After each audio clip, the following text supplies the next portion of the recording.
Bon, dans cette partie, je voudrais commencer une série de vidéos sur la loi conditionnelle et la loi sur la probabilité conditionnelle et la loi binomiale.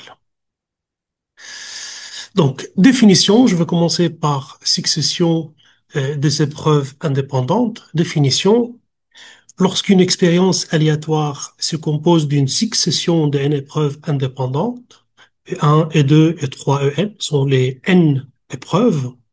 L'univers des issues possibles est le produit cartésien des univers, hein, des univers partiels.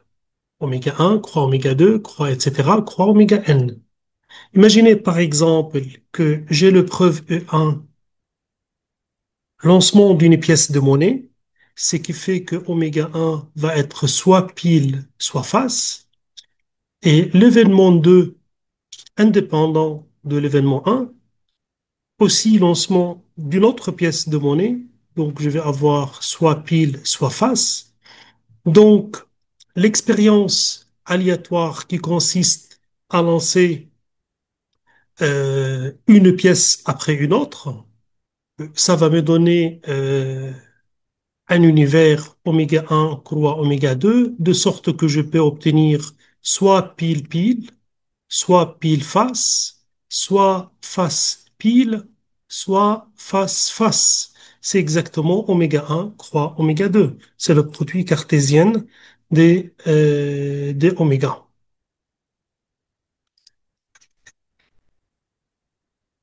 C'est le produit cartésien des univers partiels. Donc, on va étudier dans ce chapitre la succession de preuves et comment représenter ça par un arbre pondéré.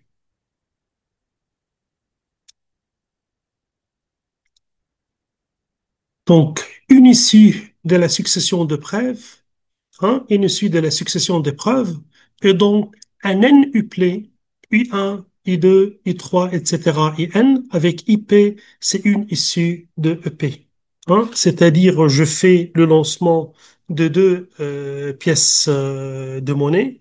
Donc, les issues vont être, donc, disons, pile, pile, ou pile, face, ou face, pile, ou face, face. Donc, issue de la première épreuve, et puis issue de la deuxième épreuve. Donc, ça va être comme ça. On représente cette situation par un arbre dans lequel un chemin correspond à une issue. Exemple, on considère l'expérience aléatoire qui consiste à lancer une pièce équilibrée, à noter sa face, et puis à piocher une carte dans un jeu de 8 cartes et noter sa hauteur.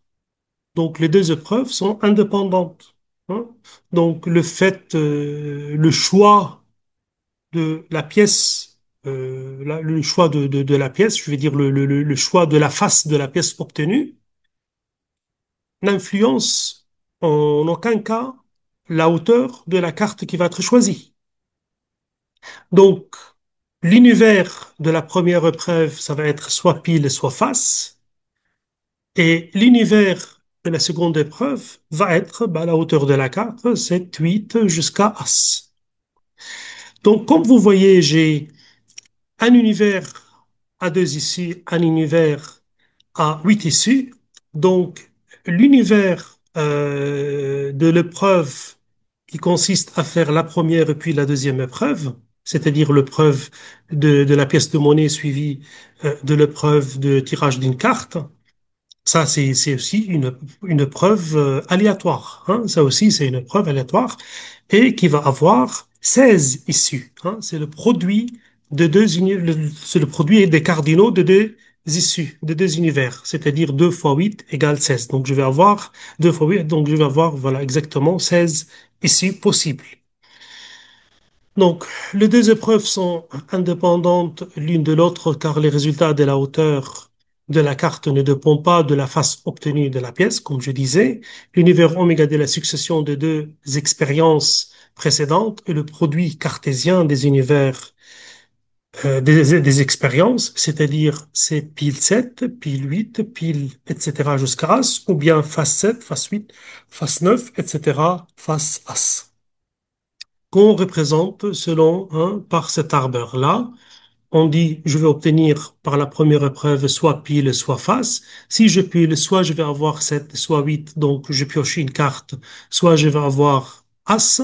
Donc, l'ici de l'épreuve qui consiste à faire une succession de deux expériences ou bien de deux épreuves, ça va être pile 7, pile 8, etc. Pile As, face 7, face 8, etc. Face As. Donc, il y a 16 issues possibles. C'est le nombre des branches, hein, c'est le nombre de branches finales de l'arbre. Une branche, voilà. Donc, une branche, deux branches, trois branches, etc. Troisième branche, etc. Nous avons 16 branches.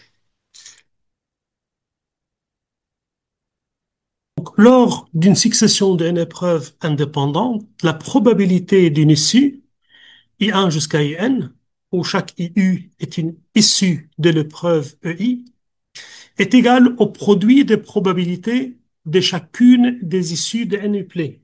C'est le produit parce que ce sont des épreuves indépendantes.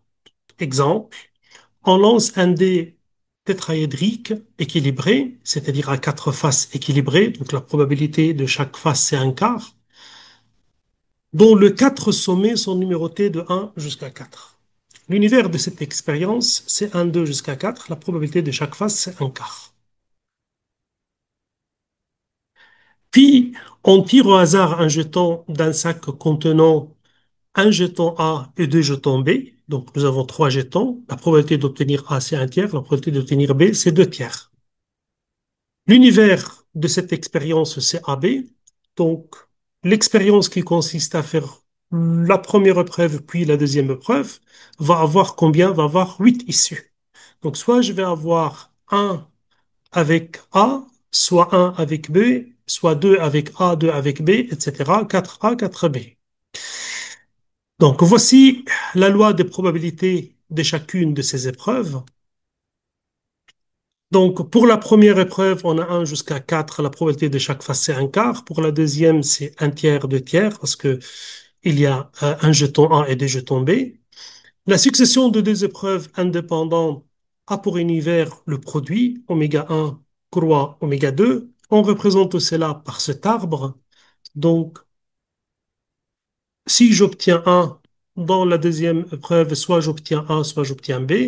Si j'obtiens 2, la même chose, soit A, soit B.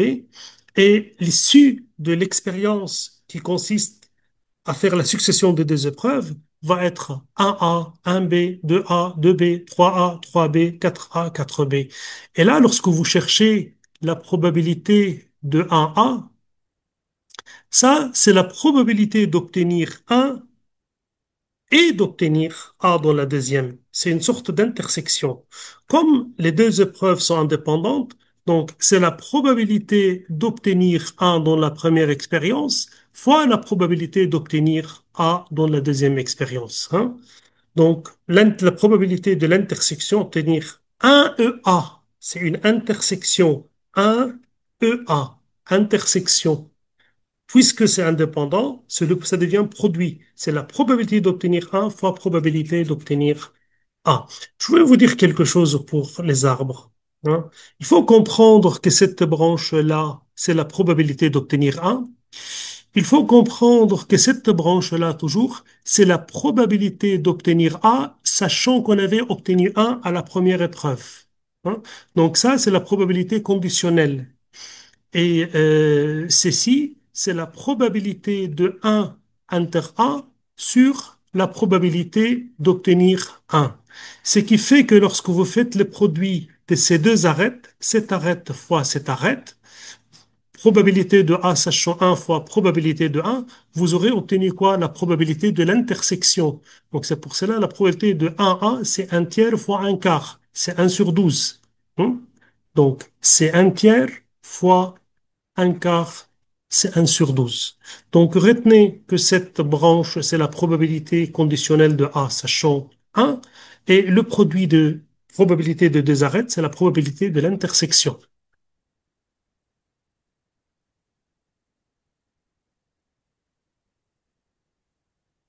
Donc, la même chose, probabilité de 3A par exemple, c'est, voilà, donc vous faites l'intersection, donc ça avec ça. Donc, c'est un quart fois un tiers, hein, etc. Hein. 1B, donc le 1B, donc c'est 7 arêtes fois 7 arêtes, ça fait un quart fois 2 tiers, égale 1/6, ainsi de suite. Et là, vous avez la loi de probabilité. Bien sûr, la somme de cette ligne va être quoi? Va être 1. C'est une loi de probabilité. Un autre exemple, juste pour comprendre s'il y a une succession d'événements indépendants, on pioche trois pions dans une urne. Donc, j'ai une urne et dans l'urne, il y a cinq pions blancs et il y a deux pions rouges. Et on va enterrer trois pions. Et il y a plusieurs façons de les piocher. Soit je vais le prendre simultanément, soit je vais le prendre l'un après l'autre sans remise. Donc je prends un, il va rester six pions, puis je prends un autre, il va rester cinq, et puis je prends un troisième, hein, il va rester quatre. Ou bien la partie C, c'est avec remise. Donc je prends un, je regarde la couleur, je ramène. Je prends deux, je ramène, etc. Hein, trois fois. Je répète cette expérience trois fois. Une de ces méthodes correspond à une succession de preuves indépendantes laquelle. Et bien sûr, c'est pas le A. Parce que le A, je tire 3 parmi 7. Donc, la probabilité d'obtenir 3 parmi 7, eh ben, c'est 7 3. Hein. Ça, c'est le nombre de façons de tirer 3 parmi 7. Hein. Le nombre de façons de tirer 3 parmi 7, c'est ça, c'est ces 3. Donc, il y a pas des successions de preuves. Donc, la méthode A présente un univers qui se compose du nombre de parties à 3 éléments dans un ensemble à 7 éléments. Il y a donc une combinaison de 3 parmi 7 issues. On ne reconnaît pas une succession de preuves. Il n'y a pas une succession de preuves. Alors que dans la partie B, il y a une succession de preuves. Je prends le premier, et puis, deuxième épreuve, je prends le deuxième. Sauf qu'en prenant le deuxième, la probabilité change. C'est-à-dire la probabilité d'avoir donc la probabilité lors du deuxième tirage, on n'a pas la même chance, on n'a pas la même probabilité d'obtenir la même chose que dans le premier tirage. Parce que l'univers a changé. Parce que après le premier, maintenant, nous avons six pions. Donc, il y a six façons de choisir, hein, de choisir un pion. Alors, au début, il y avait sept façons de choisir un pion. Donc, la méthode B correspond à une succession de trois épreuves, piocher un jeton l'un après l'autre, mais induit une modification de la composition de l'urne entre chaque épreuve. La deuxième et la troisième épreuve sont donc dépendantes des précédentes. Hein. On n'a pas la même probabilité à chaque épreuve. Alors que dans le troisième cas, on a une succession de trois épreuves indépendantes, parce qu'on a la même probabilité. L'urne est restée la même. Hein. L'urne est restée la même à chaque épreuve.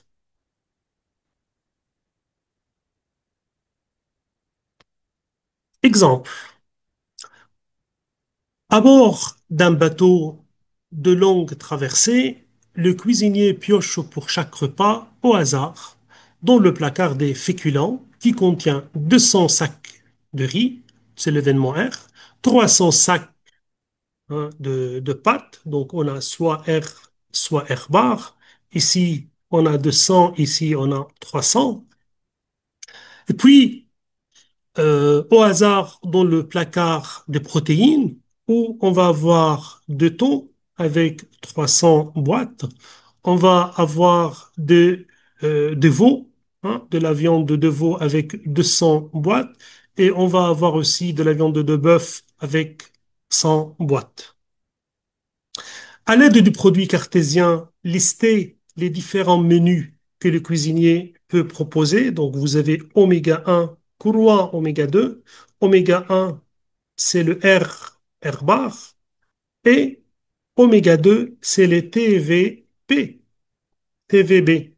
Et vous faites le produit cartésien.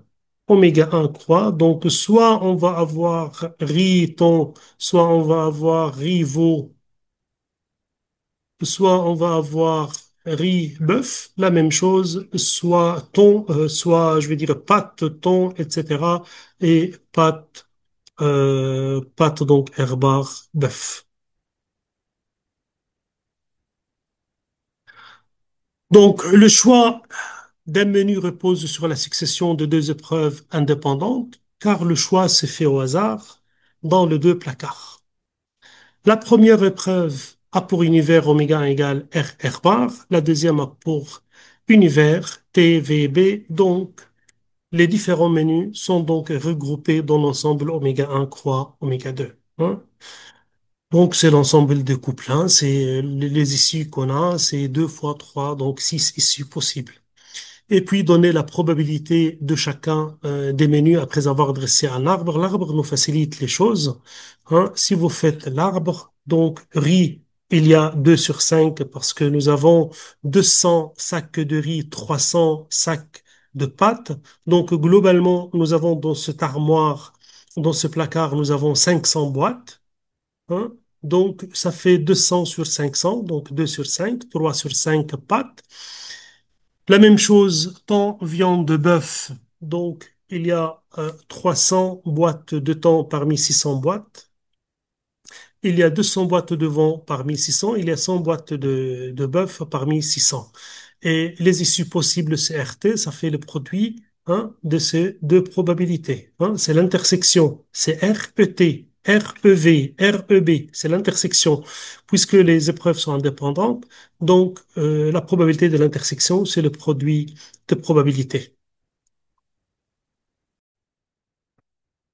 Moi, je vais essayer de faire une application sur ce qu'on vient d'expliquer, surtout sur l'arbre et la loi conditionnelle et la probabilité conditionnelle. Et je vais essayer de faire cette partie d'un exercice type, enfin d'un exercice bac, c'est le baccalauréat Amérique du Nord 2025. Exercice 1, je fais la partie qui concerne enfin, la probabilité conditionnelle et l'arbre pondéré. Je laisse la partie qui concerne la loi binomiale pour après. Exercice 1. Pour accéder au service privé d'une entreprise depuis l'extérieur, les connexions des employés transitent aléatoirement via trois serveurs distants différents, notés A, B et C. Ces serveurs ont des caractéristiques techniques différentes et les connexions se repartissent de la manière suivante. 80% des connexions transitent via le serveur A, donc je vais dire la probabilité de A c'est 0,25, donc P de A c'est 0,25. 15% des connexions transitent via le serveur B, donc P de B c'est 0,15. Le reste c'est le C. Le reste des connexions, c'est à travers le serveur C, ça va être 0,6, hein, parce que 0,25 plus 0,15, ça fait 0,4, donc 60% passent à travers C. Les connexions à distance sont parfois instables et lors du fonctionnement normal des serveurs, les utilisateurs peuvent subir des déconnexions pour différentes raisons saturation des serveurs, débit Internet insuffisant, attaques malveillantes, mise à jour des logiciels, etc. On dira qu'une connexion est stable si l'utilisateur ne subit pas de déconnexion après son identification au serveur. L'équipe de maintenance informatique a observé statistiquement que dans le cadre d'un fonctionnement habituel des serveurs, 80%, 90% des connexions via le serveur A sont stables.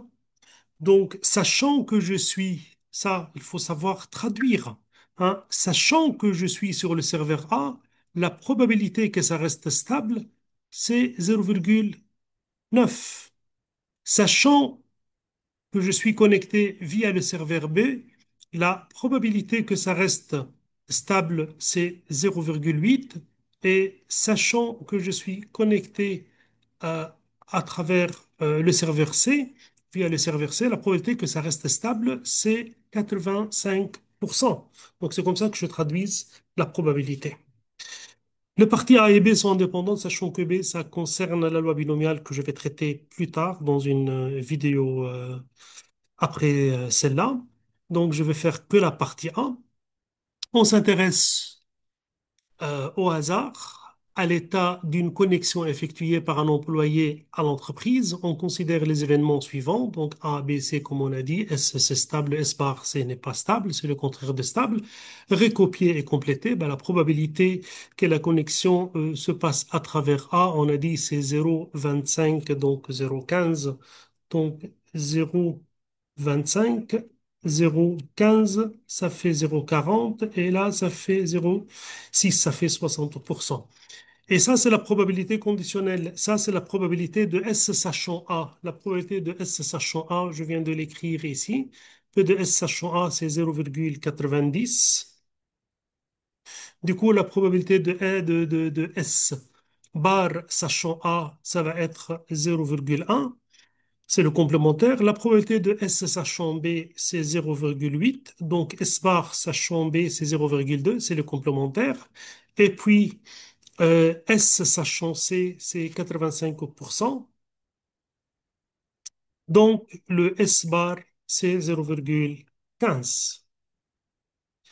Démontrer que la probabilité que la connexion soit stable et passe par B. Stable et passe par B. S et B, c'est l'intersection, hein. Là, il demande, en fait, le plus important, c'est de savoir qu'est-ce qu'il demande. Là, il demande la probabilité de S inter B. Donc, que la connexion soit stable et passe par B. C'est pas je sais que je passe par B, quelle est la probabilité qu'il soit stable. Non, c'est la probabilité que la connexion soit stable et passe par B. Donc ça, c'est l'intersection. L'intersection S et B, comme vous voyez, c'est le produit de ces deux arêtes. Pourquoi? Parce que c'est la probabilité de S sachant B multipliée par la probabilité de B. Et là, vous allez avoir 0,8 fois la probabilité de B, 0,15.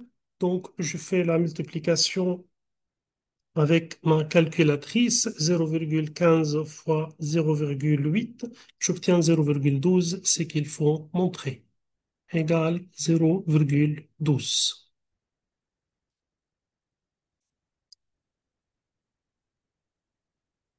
Calculer la probabilité de S bar inter C. S bar inter C, comme vous voyez, S bar inter C, c'est le produit de ces deux arêtes.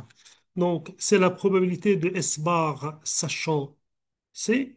Donc, la probabilité de C inter S bar, c'est la probabilité de S bar sachant C fois la probabilité de C. Donc, la probabilité de S bar sachant C, c'est 0,15 multiplié par 0,6. Donc, je fais la multiplication et j'obtiens 0,15 fois 0,6, c'est 0,09.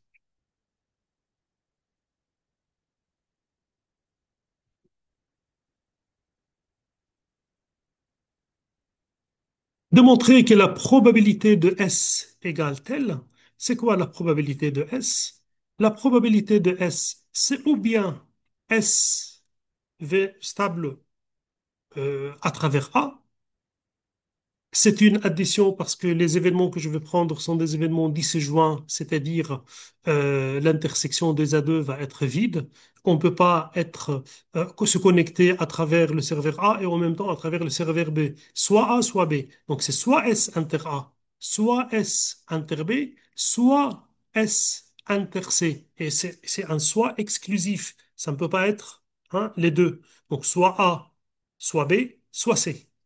Donc, S inter A, on l'a déjà calculé, je pense. S inter A, on a fait S inter B en fait.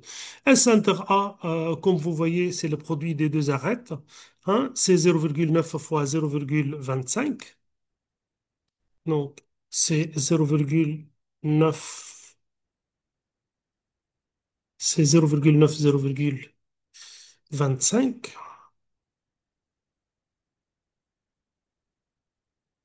fois 0,25. La probabilité de S inter B, je l'ai calculée tout à l'heure, c'est 0,12 plus 0,12. S inter C, bah, c'est le produit de deux arêtes, S, S, S, C, 1. Donc, SC, c'est 0,8506. Donc, plus 0,8506 plus 0,85 fois 0,6. Donc, je fais les calculs. J'obtiens, donc, j'ai 0,9 fois 0,25 plus 0,12 plus 0,85 fois 0,6 et j'obtiens 0, exactement ce qu'il demande. Et j'obtiens 0,855. Donc, je me contente de cette application sur le diagramme en arbre et la probabilité conditionnelle. Et je continue dans une autre vidéo le cours de la loi binomiale et les exercices sur la loi binomiale.